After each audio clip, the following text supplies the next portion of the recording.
You know, when you watch a sequel of a movie, you always have to reference the first movie to understand what's going on in the next movie. Well, that's what we need to do here. You need to go and watch last week's episode if you're going to understand this week's episode, because my mind was blown. And Aaron Lipkin, thank you for sharing what you did last week. I'm sure a lot of folks' minds were blown. And just real short, what we talked about was that not all of the Israelites were in Egypt at the time that we think that all of the Israelites were in Egypt. Ephraim and Manasseh were already in Canaan. Right. And this brings up something interesting that we were talking about just before the cameras came on, that when we do a Shabbat service, or you do it on Friday nights in your congregation, we bless the boys and bless the girls. And in our congregation, we adopt a song from the Fiddler on the Roof movie. And when we bless the boys, we make them like Ephraim and Manasseh. And that seems kind of weird when you could choose, Abraham, Isaac, and Jacob to make the boys or pray that they be like them. So why do we do this? Right. I mean, we bless our daughters on Friday night. May God make you like Sarah, Rebecca, Rachel, and Leah. Mm-hmm. And then we come to the boys and we should bless them. May you be like Abraham, Isaac, and Jacob. Makes sense, yes. But what do we bless them? We bless them, may you be like Ephraim and Manasseh. Why is Jacob commanding the Israelites in the book of Genesis to bless their children to be like Ephraim and Manasseh? And the question even becomes more acute if you understand that Ephraim and Manasseh were probably the most sinful tribes in Israel. They were the one that led the rebellion against the house of David. They are the ones that were most pagan in the 10 tribes. So, what's going on here? Why am I wishing that my children will be like them? So, again, I think we need to refresh our minds and refer to what we spoke about last week, and that is the understanding that the Bible clearly states that Ephraim and Manasseh, the sons of Joseph, were not just these normal Israelites, because their father, an Israelite, Joseph, was also an Egyptian prince. Their mother, Osnat, Bat Potiphera, is the daughter of the priest of On. In other words, what we're talking about here is a family that is clearly Egyptian royalty. And so we have Ephraim and Manasseh, who are also Egyptian princesses. And what we see from the Bible is that these specific descendants of Jacob are allowed to leave Egypt and go to Canaan. And we see that Ephraim establishes towns and villages in the area of Samaria in Canaan. And we see that Manasseh is inhabiting the area at the Gilead Mountains and the Golan Heights. And why is that important? Because it solves a lot of riddles. And we spoke about the riddle of the half-tribe of Manasseh receiving his tribal land without asking for it from Moses. But there are a couple of other riddles. I'll give you two more examples. The Israelites are coming into Canaan, and they're battling against Sichon, a Canaanite, Amorite king on the eastern side of the Jordan River. And they're basically in front of Jericho. They can just cross the Jordan and conquer Jericho. What do? For no apparent reason, they turn north and battle against Og, king of Bashan, who rules over the Gilead and the Golan Heights. For no reason at all. They liberate the areas that we know were part of the half-tribe of Manasseh's land. The Bible doesn't say why. The second thing, the second riddle that we have is, we have two counts of the Israelites. One at Mount Sinai, where the tribes have certain numbers of men. And then when we have the second count at the plains of Moab, and the numbers are the same. The numbers haven't changed. The only differences are two tribes. One, the tribe of Simeon, their number decreased considerably, apparently because of the sin of their head, the head of the tribe, with the plains of Moab, with the worship of Baal Peor. But the second tribe that has a really sharp increase in its number is, guess what? Which tribe? Manasseh. We have 20,000 more men that appear in the tribe of Manasseh in addition to the basic number that we had in Sinai. And this is contrary to all the other tribes. Where did these 20,000 come from? A third riddle, we have a covenant in Mount Sinai. In that covenant, we have Egyptian Israelites, but we also have multitudes. We have nations that were in Egypt that wanted to be connected to the God of Abraham, Isaac, and Jacob. They go together under one Sinaitic covenant of the Torah. But then we have another covenant at the plains of Moab. Why is there another covenant? I mean, when you sign a contract once, it's enough.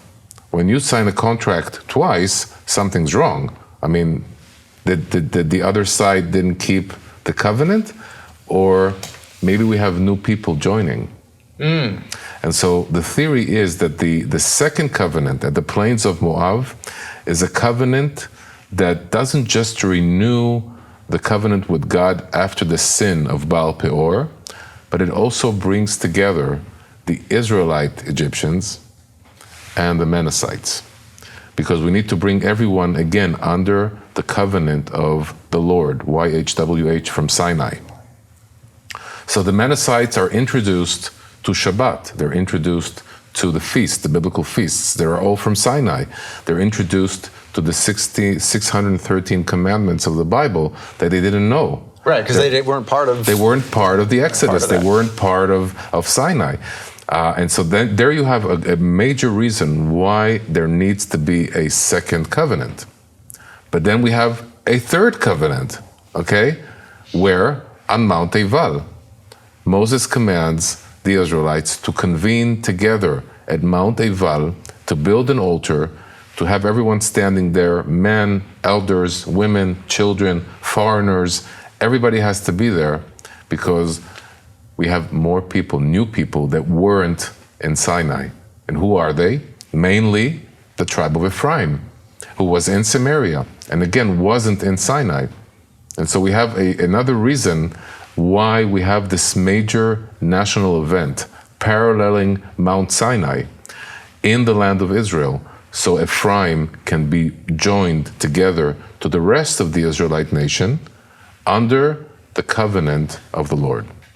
Very interesting. And what's interesting, first of all, is that these covenants do not conflict. Right. It's the same covenant. Right. And everyone is being brought into it. Right. Something very interesting is that Ephraim, which before the cameras came on, we were saying that, a lot of Christianity, once they start to understand about the 12 tribes and they see these half tribes and they say to themselves, oh, that kind of sounds like me. I am like Ephraim.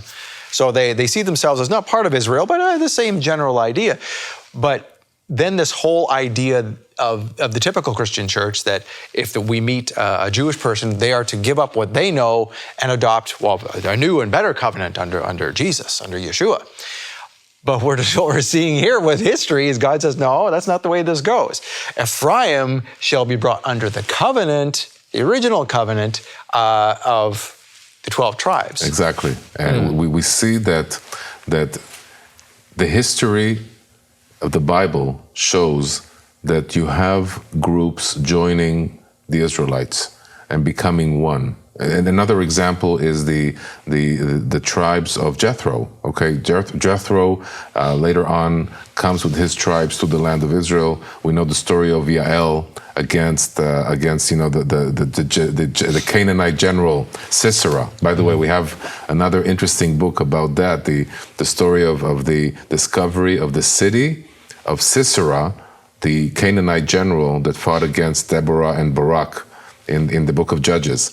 So the house of Jethro eventually joins in together with the people of Israel. So we have different groups joining in, and that you're correct. It brings up questions about today. Where is the Jewish people? Where are other groups of faith, Bible-believing people that want to become part of the covenant with the God of Abraham, Isaac, and Jacob? Where is it leading to? And I think that the Bible is giving us a model, like you say. But then, now we have we have to answer the question: why are we blessing our children to be like Ephraim and Manasseh? We have to answer that riddle that we brought in the beginning. And I think that now that we understand that Ephraim and Manasseh were the pioneers of the Israelites in the land of Israel. So while the Israelites are in Egypt, the people that are holding on to the family assets, to the inheritance of Abraham, Isaac, and Jacob in the land of Israel are Ephraim and Manasseh. And what is the biggest fear of Jacob? Jacob doesn't want to go down to Egypt because he's afraid that when he goes down to Egypt, the Israelites will stay in Egypt. And God tells Jacob, go down to Egypt. Don't worry, I'm going to keep my word that I gave to Abraham, that I'm going to bring them out and bring them back to their land. So Jacob is going down to Egypt, and he is really fearful of what's going to happen. And he even makes Joseph vow to him that when Jacob is going to pass away, Joseph will take him and will bury him in Hebron. Why does Jacob make Joseph vow to him? Because going out of Egypt is an insult to Egypt. It's an insult to Pharaoh. It's saying Egypt is not good enough. So Jacob makes Joseph vow, so there's no way that he can. Joseph will go to Pharaoh and say, I don't have any choice. I have to bury my father. I vow to him. That was his request, and I promised him. So we understand that returning back to Israel, returning back to Canaan, was something that Jacob always wanted, always dreamed about. And so when he's blessing Manasseh and Ephraim, and he's telling all the Israelites, you should be like them. Today Jewish families say you should be a doctor, you should be a lawyer. So what Jacob is saying, you should be like Ephraim and Manasseh that are living in the land of Israel. Always remember Israel. Always remember your where you came from and where you have to go back to. And I think that is the meaning of that blessing, the connection to Israel. This is what we're saying to our children, to our boys. Don't forget your connection to the land of Israel. Be like Ephraim and Manasseh. As you're telling the story, I'm thinking too, I wonder if there's some connection. And we may not have any material on this question, but when the tribes are spying out the land and they're saying, should we go in, should we go not? Only two say we should go in. So Joshua and Caleb. Why is that? And why is Moses choosing Joshua from the tribe of Ephraim to be the one leading the Israelites into the land? I'm going to shock you a bit now in our audience. Oh, please. But this is another theory that we have. When we read Chronicles, 1 Chronicles chapter 7, the lineage of Ephraim, the whole story is happening in the land of Israel. It's not happening in Egypt. And at the bottom of that lineage, guess who's mentioned? Joshua bin Nun. So there are scholars that are asking a question, where was Joshua born?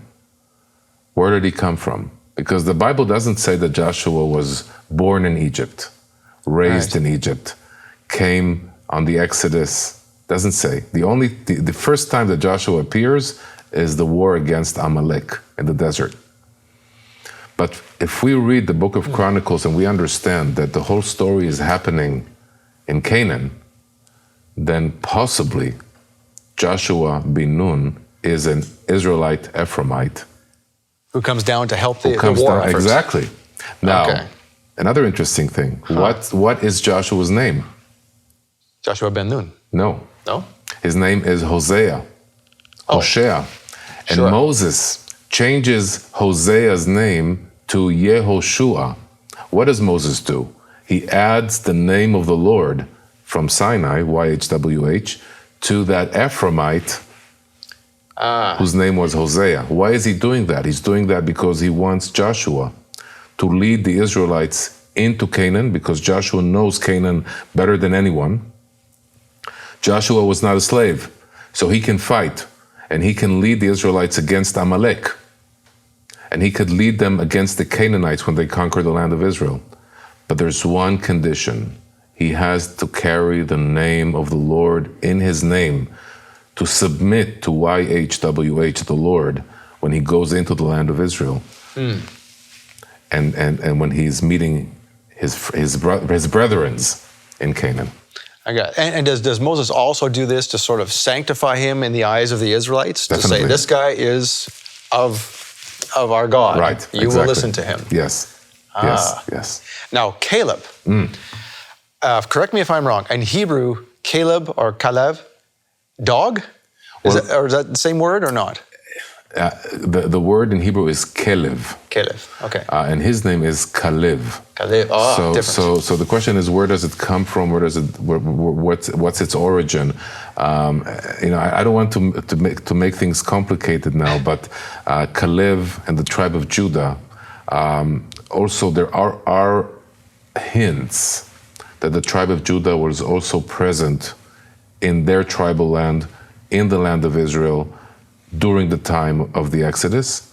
But that's more faint, so I don't want to talk too much about that. But that might explain the name Kalev, where it comes from, maybe Canaanite origins, the name, the meaning of the name. It could be Kalev, like a hard, and not a dog. But who knows? It's a question. Interesting. Well, it is interesting that those two came back and said, this is not a problem. Right. We can because the Israelites, if we think about this, all the other tribes came from Egypt. They come over to Canaan. They've never seen this place before. They take one look at the folks and go, we can't do this. Right. Meanwhile, Joshua and Caleb say, yes, we can. We know these guys. We know we can defeat them. Right. Not a problem. Right. But yet no one will listen to them. Right. And Moses knew that the Israelites would count on a fighter who knew the land. And we also understand why Joshua is the one that came and said, the land is good and we can take it, because he knew how. Very interesting. Okay, well, we got more to talk about, so hang on. Thank you for bringing Aaron to us. Aaron Lipkin is our guest today, and we are talking about all kinds of fascinating things, many of which I've never heard before, and possibly you have never heard of either. And so we want other folks to hear this brand new teaching as well, because, each one of us learns this at the time that we learn it. It's new to us, and there are folks out there who have not heard this yet. It's going to be new to them. So will you make it possible for this to be new to someone else? You do that through your donations to A Rood Awakening to help make this go to other folks into the future. Thank you in advance. We're going to give you a couple minutes. Thank you.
Hey, thank you for your support of Shabbat Night Live. It's your support that helps bring new ideas to our audience, to you, to others in the future, from folks like Aaron Lipkin, who joins us today. And Aaron, before the break, we were talking about these native Israelites that were the half-tribes of Ephraim and Manasseh, and how they were there even though the rest of the Israelites were in Egypt. And possibly, maybe this is why they had such confidence to say to the rest of the Israelites when they went into the land, we can take these people. It is not a problem. Meanwhile, everyone else was fearful. And in the midst of all this, there's a forgotten feast. There's something here you've told me about during the break. And I'm very curious. What is this forgotten feast, and what does it have to do with coming into the land? This is again, we're talking about something that is not being spoken in the Bible openly. It's not. They're not talking to us about the tribes being there in the book of Genesis or Exodus or any of the books aside from Chronicles. So we really have to speculate. But we're not doing these far-reached speculations. We're doing things that are really based on the reality of the Bible. So let's look at another riddle. But before we do that, we have to understand that what we have is a group of Egyptian Israelites that are coming together with their Israelite brethren that are living in the land of Israel.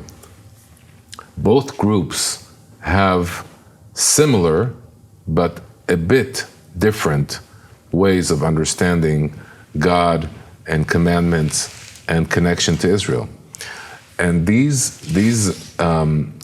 differences actually appear in the Bible as well. In other words, when we look at the Bible, we think about one book.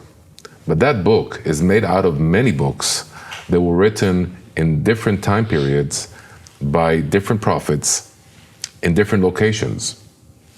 And so the understanding is that some of the chapters or the verses in the Bible also originate from the early traditions of the tribes, of the native tribes. And I'll give you an example. There is a horrific story in the book of Judges.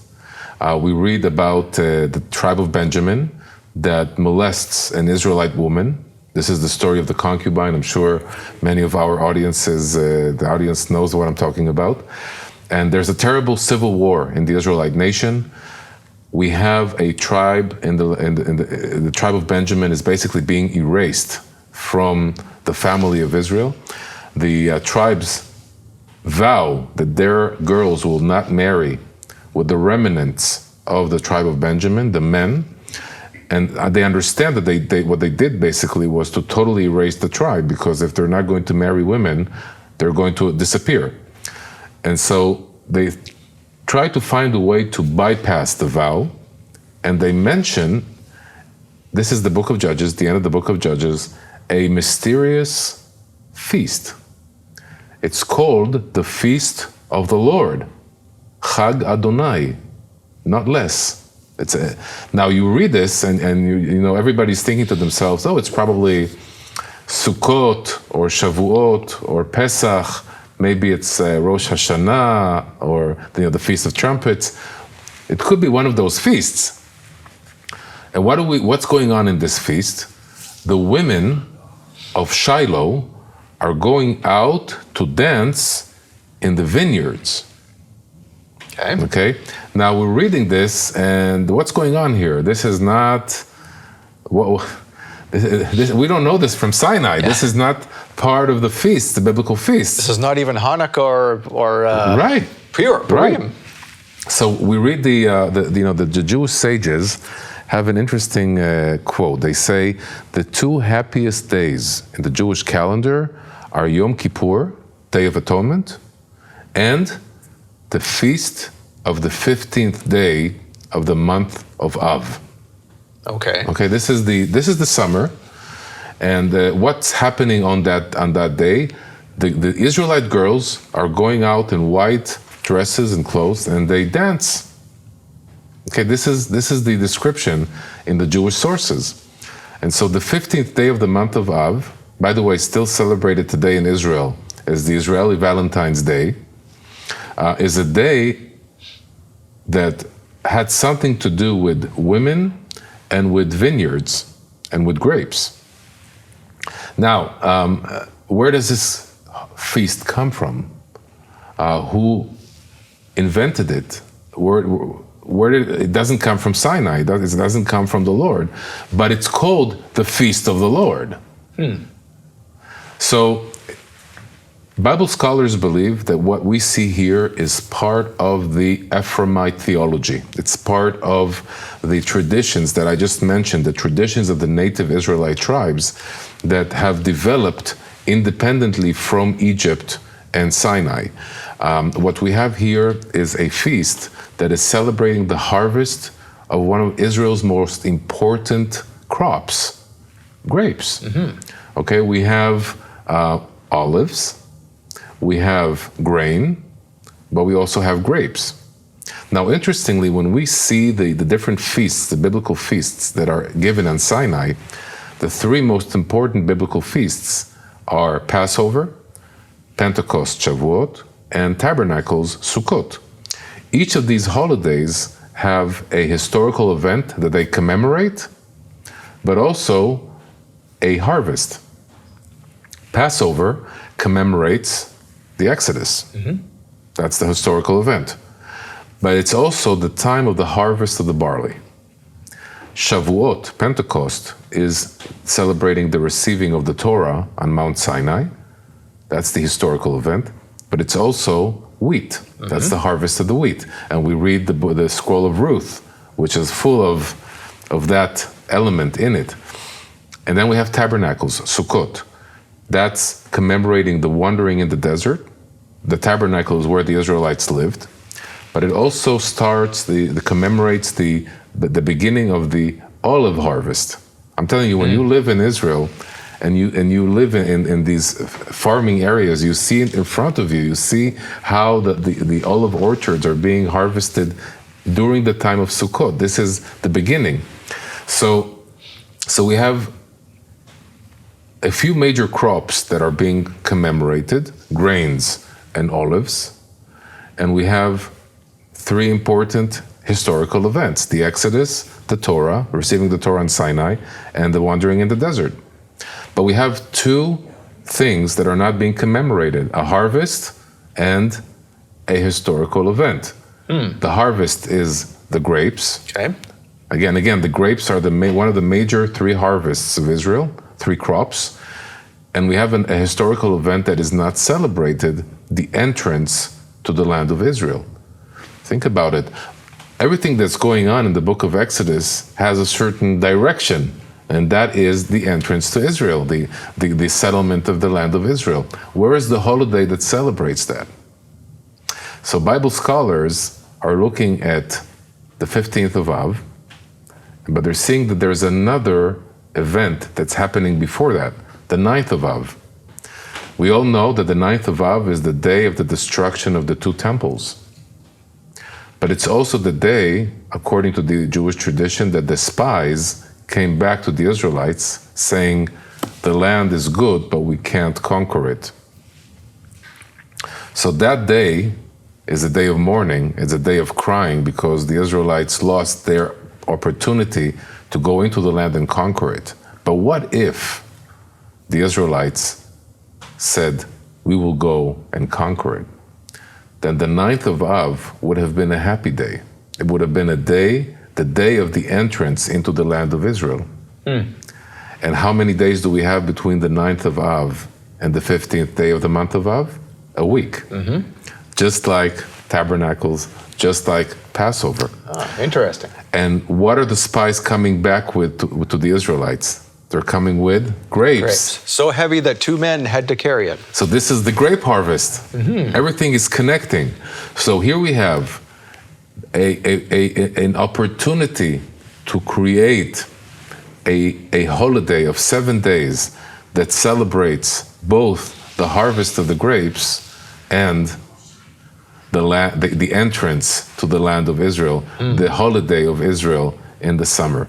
Unfortunately, we missed that opportunity, but according to the Jewish tradition, the 9th of Av is going to turn to a happy day. It's going to turn to a day that the Messiah is going to be part of, that's going to bring back the source of that holiday that should have been celebrated in biblical times and today, the holiday of Israel and the holiday of the grapes. Interesting. You know what I find interesting too about grapes? I don't know how many people know this, but the Hebrew word for fruit is Ephraim. Fruits. Right. Pri, Ephraim, same source. Yeah. Yes, exactly. And you know, when we talk about external sources that possibly talk about this, we read about the letters, the Amarna letters from Pharaoh, from the king of Jerusalem to Pharaoh. This is the year 1300 BCE. And the king of Jerusalem is complaining to Pharaoh that the king of Shechem is aligning himself with the Apiru. Okay? Who are the Apiru? Apiru is Ephraim. Okay? So we actually have an external source that is talking about Ephraim aligning themselves with the king of Shechem, which is also interesting because when you read the list of conquests that Joshua made, there's a whole list of cities that he conquered. There are 2 cities that are not mentioned in the list of conquests of Joshua. That's Shechem and Shiloh. Why? Because they already belong to Ephraim. They're already part of the Ephraimite. So those battles had happened before Joshua joined with the Israelites. No. When Joshua comes into the land, Shechem and Shiloh are already part of the inheritance of Ephraim that are already in the land. Okay. You understand? So Joshua doesn't need to conquer them. That's why they're not on the list of conquests. That also proves the theory that Ephraim was already in the land of Israel. Wow, very interesting stuff. That's just fascinating to me. The very fact that there are native Israelite tribes and separation, I mean, whoever talks about this, is this common knowledge in Israel? No, this is top-notch Bible. These are the talks among Bible scholars in Israel and some also around the world. But again, because it's a bit maybe some of our few viewers might think that it's a bit confusing, but for me as someone who loves the Bible, that sheds so much light on the biblical story and answers many questions that we have about things that are mentioned in the Bible. The academic world, and we spoke about the academic world a couple of episodes ago. When they see those gaps, why is the half-tribe of Manasseh receiving an area that he didn't ask for? What they see is a scribe from a different period that his text was kind of pasted on another text, which is true. But it doesn't say that the Bible was written in different time periods by different scribes who invented the story. That means that we have several traditions that came together to form the book that we all believe in. And they don't disqualify the historicity of it. They actually make it more complete and prove it. Yeah, that's why a lot of folks leave their churches, Christian churches, because they're like, there's something missing here. There's something's not connecting the dots, and those who don't have a desire to dive into their faith just might leave the church and say, this isn't what I thought it was. But those who really have a hunger to know more, they will still maybe say, well, this church isn't for me, but there's more to it. And so that's the whole point of Rood Awakening International, is for Michael, who's with us in the studio today. That was his whole thing, to say, look, there's way more to the Bible than you think there is, and it doesn't change your faith. Right. It doesn't change anything to know that his name is Yeshua and that his life mirrors that of the feasts, and that the feasts of the Israelites did happen. And so to say that there were some native Israelites, I think to our audience is going to be obvious, maybe now that they see it, and it doesn't change anything. It's still Yehovah still brought his people into the land. My only question is, I don't know if you've thought about this, is so if there were native Israelites there, and obviously, when the Israelites come into the land, this is when, we are brought into the eternal kingdom. It's sort of a mirror of that. What does that say of these tribes that were already there? Have you ever given that any thought? What does that mean? I think that there was definitely some sort of a problem there, because I always asked myself, why did the kingdom split during the time of King David and King Solomon? I mean, after King Solomon, during the reign of King Rehoboam, why was it so easy for them to say we don't have any connection to the house of David? Where does it originate from? Another question I have is, why were they so pagan? Okay, so my answer is because they already had a very land, agricultural, faith-based tradition prior to the entrance of the Israelites into the land. So they were basically the soul of the earth. They were the ones that the real Israelite versus the new immigrants. So one of the reasons for the split is because they felt they were the authentic Israelites. You understand? Also, because they lived in the land of Israel, they were put to much more influence by the Canaanites and the Canaanite paganism. So when they turned to Baal and to other gods and worship them, as the Bible says, the reason why they're doing that is because they are, in a sense, Israelites that were influenced by the Canaanite traditions and culture. So that again explains to us why it was so hard for the Israelites to keep their monotheistic faith in the one true God of Sinai. And so, again, like you say, there's so much to delve into the Bible and learn, and I'm sure that if you interview me in 10 years from now, I'll have more information and insights to share. And and it's strange how each side had their own struggles. So Ephraim and Manasseh were influenced by the Canaanites, yet for how many hundreds of years, the rest of the group was in Egypt. And they had learned everything about the Egyptians, and even the language. We have supposed that, as they had the original language of the Hebrew. Well, it's not Proto. What did you call it again? Well, it has a couple of names, but the script that the Israelites used during the time of Moses and Joshua, it could be called Sinaitic alphabet, or Hebrew, or a hieroglyphic alphabet. Hieroglyphic. That's what I was looking for. Or also called Proto-alphabetic alphabet, and it's definitely affected by Egyptian hieroglyphs. By the way, I really invite all the audience to subscribe to my YouTube channel. I have an interesting teaching about the effect of Egyptian culture in the 5 books of Moses, that again prove that the books of Moses were written at the time that they are speaking about. The time of the Exodus, the time of the wandering in the desert. It's full of Egyptian symbolism, because the Israelites were in Egypt for centuries. They were speaking Egyptian. They were speaking the Egyptian culture, and it's all in the 5 books of Moses, and there's a reason for that. It's real. That's when it was written. It's an interesting scene, and not to promote a Disney movie, but many years ago there was the Prince of Egypt, where they show the Exodus and they're escaping Egypt. And there's one interesting thing there. I'm surprised that the movie makers picked up on. So as they're passing by, in the Bible we talk about the mixed multitude. So we think, well, it's all Israel. How could it be a mixed multitude? And in the cartoon, they show that there's an Egyptian guard standing there, and as the Israelites are walking by, it's a very short clip, only a couple of seconds, and you have to really know what you're looking for to see it, but you'll see it.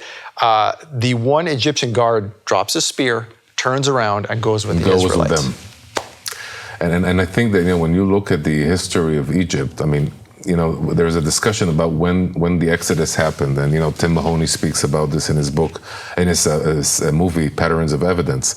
Was it 1450? Was it 1250? There's this discussion going on, but if we go according to the traditional Jewish chronology and also Christian chronology, the Exodus happened around the year 1450, and what we see afterwards is that there is a king, an Egyptian king by the name of Akhenaten, who totally destroys paganism in Egypt and adopts a monotheistic theology. Okay, this is why is this happening? Why suddenly does this Pharaoh suddenly choose to believe in one God?